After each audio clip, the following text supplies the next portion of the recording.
Bonjour à toutes et à tous, je m'appelle Romane et dans la première version de Creatalk, celle créée en 2019-2020, j'étais la fille brune qui parlait de bouquins dans une Twingo.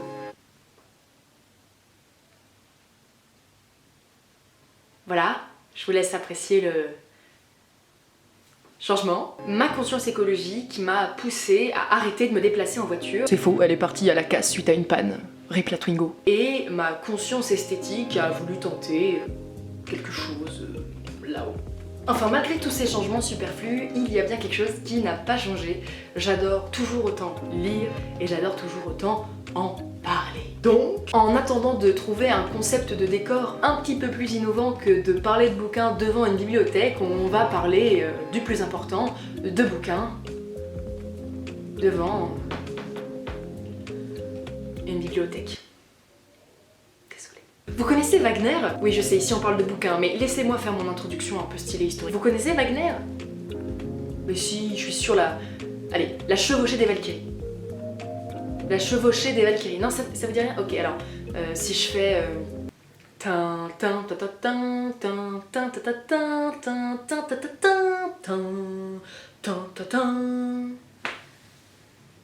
Ok, et si je mets ce décor sur cette musique?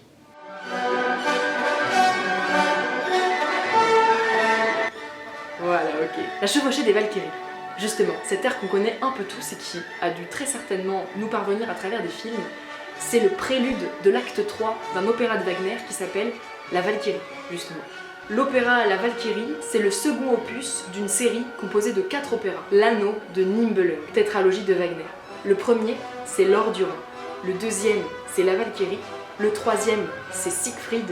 Et le quatrième, c'est Le Crépuscule des dieux. Ces 4 opéras, cette tétralogie, s'inspirent de la mythologie nordique, germanique et scandinave. Ok, je vous promets, on en vient à parler de bouquins à un moment. La mythologie nordique, Odin, Thor, Loki, t'as vu, Marvel, on connaît. Comme la mythologie grecque, Zeus, Athéna, Hadès, t'as vu, Age of Mythology, on connaît. Ont traversé les siècles grâce notamment dans un premier temps à une tradition orale et dans un second temps grâce à des textes dits fondateurs qui sont nos sources et nos références aujourd'hui. Pour la mythologie grecque, c'est l'Iliade et l'Odyssée, écrit par Homère 8 siècles avant Jésus-Christ. Et pour la mythologie nordique, dite aussi mythologie germanique, c'est l'Edda, texte littéraire écrit en vieil islandais dans les années 1220 au temps du Moyen-Âge par un homme qui s'appelle Snorri Sturluson.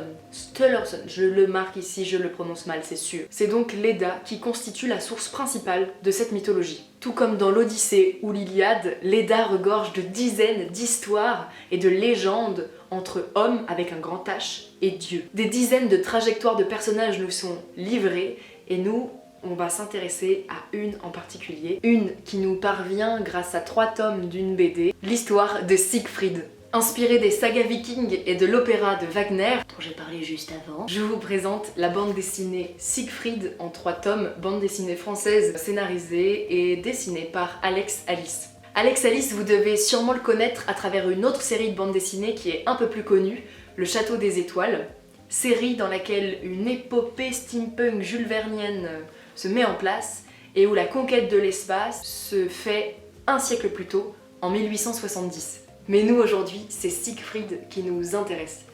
L'histoire commence avec la création du monde et l'origine du malheur. Il brille mais n'éclaire pas, étincelle sans chaleur. Oui, il était là bien avant toi, et c'est par lui que tout commence.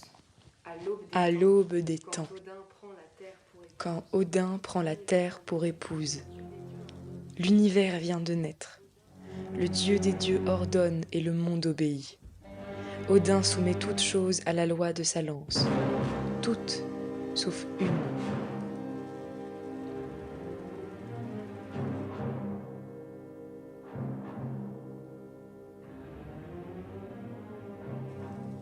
Dans une pépite, le pouvoir absolu. Rien ne résiste à celui qui conquiert la puissance de l'or. Ni matière, ni esprit, ni les dieux, ni Odin. Et en retour, l'or règne sans partage sur le cœur de son maître. Qui cherche le pouvoir de l'or doit renoncer à l'amour. Ne plus jamais aimer ou être aimé.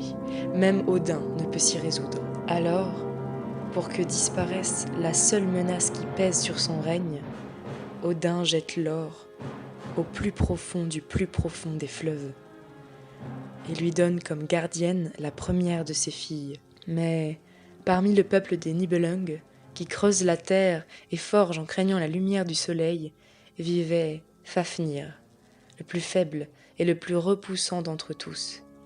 Fafnir vit la gardienne du fleuve et le désir le rongea. Exilée depuis la nuit des temps, vouée à Odin, la gardienne repoussa Fafnir encore et encore, jusqu'à ce qu'un jour,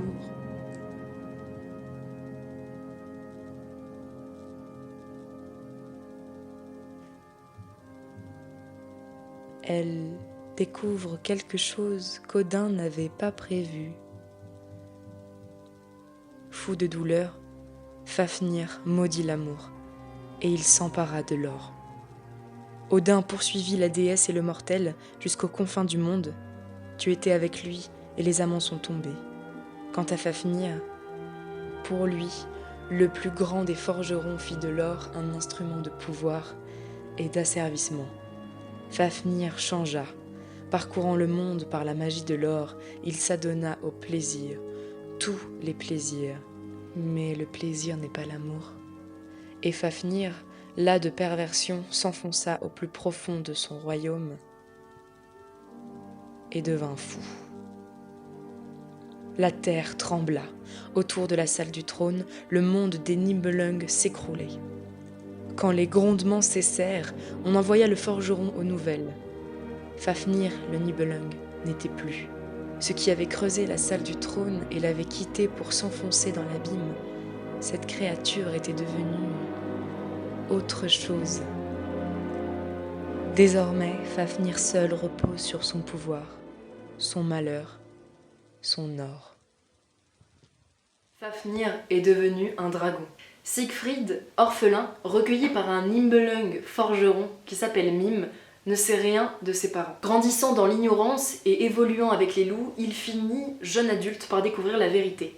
Ses parents ne l'ont pas abandonné, mais ils ont été tués. Suite à cette découverte, il souhaite rejoindre le royaume des hommes.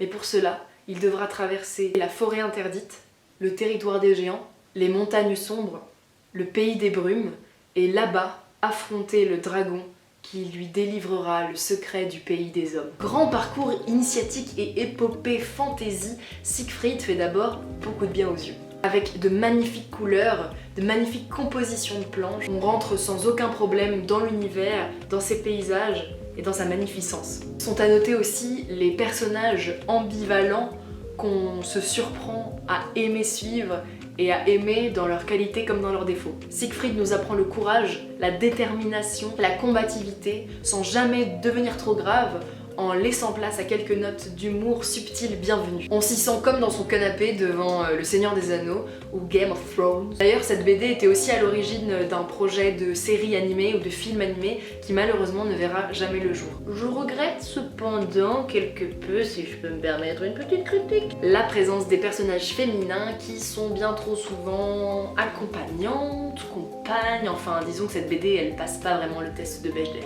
Mais les légendes restent ce qu'elles sont, et c'est pourquoi il est important d'en écrire de nouvelles, sans renier les anciennes, mais au contraire pour les compléter. Je vous parlais de Wagner tout à l'heure, et ça n'est pas du tout sans rapport. Cette BD est inspirée de l'opéra de Wagner, qui lui-même est inspiré de Leda. Le tome 1 s'appelle Siegfried, le tome 2 s'appelle La Valkyrie, et le tome 3 s'appelle Le Crépuscule des Dieux. Est-ce que ça nous rappellerait pas quelque peu les noms des opéras de Wagner? Si. Siegfried, c'est la curiosité de voir une œuvre résultant de l'inspiration de bien d'autres. Transformer une légende orale en récit écrit, en opéra, en bande dessinée. Raconter et transmettre toujours, envers et contre tout, ces histoires et ces légendes auxquelles on a envie de croire au coin du feu. C'est la fenêtre de l'imaginaire qui s'ouvre sur notre quotidien. C'est laisser ces to-do list à rallonge, ces obligations, ces appels pour la CAF, le gaz, l'eau, l'électricité, pour s'évader au pays des dragons, des dieux, des épées et des chevaux volants. La littérature et les bandes dessinées, c'est aussi la dose de magie qui nous permet de nous évader.